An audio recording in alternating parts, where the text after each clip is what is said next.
Hi, I'm Dan from Just Records, and this is Mixdown Mondays.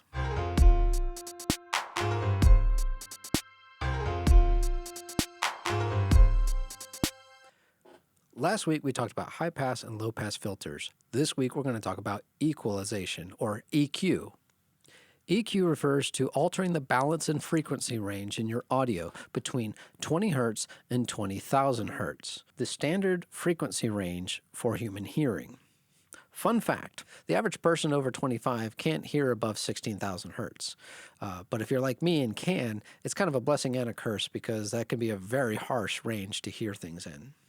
So what I'm going to do today is I'm going to break down the frequency spectrum in about 10 different sections, from 50 Hz to 15,000 Hz. I'm going to start with 30 Hz because basically that's where you can roll off all of your instruments because that register is virtually undetectable. And I'm going to show you all of this on a parametric EQ.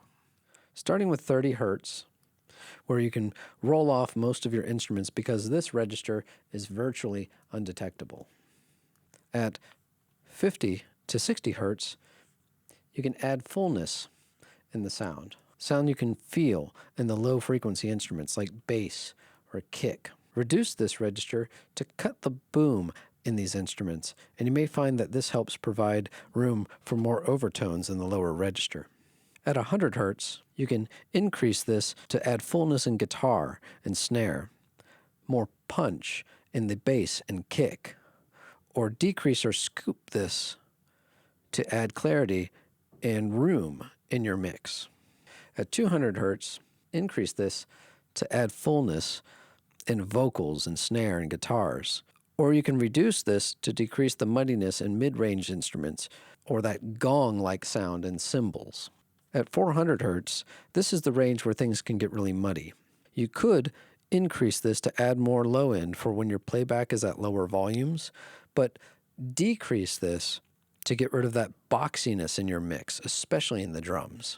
The 0 to 3000 Hz area can provide presence in rock-based music and adds that smack to the kicks or slap for bass guitar.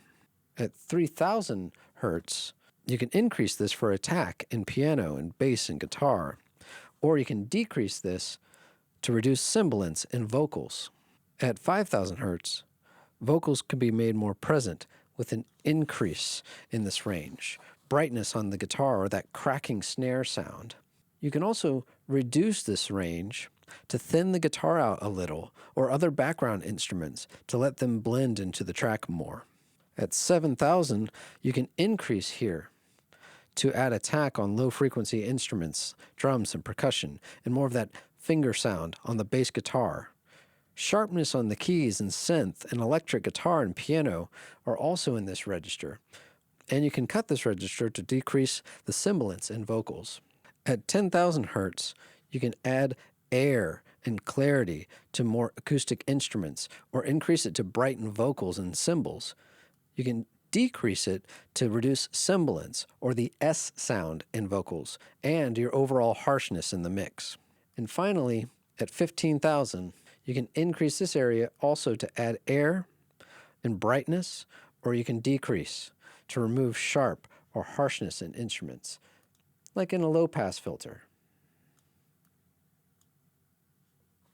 This is not typically what your EQ will look like at the end. Before we wrap, I'm going to go back to the concept of gain staging and the marble sculpture, which I talked about in a previous video. Just like you don't add marble to your sculpture, it's better to cut or notch in your EQ than to boost. If the kick is sitting in the same frequency range as your bass guitar, try notching your bass out a little bit in that 60 Hz range. Let the kick kind of come through. And then also you can high pass your vocals around 100 Hz and lower.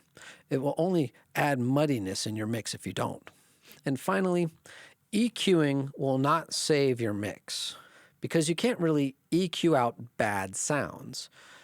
You can help clean it up a little bit, but if you get it right in your capture, you won't have to EQ so much in post. Hope this has been helpful. Thanks for watching Mixdown Mondays.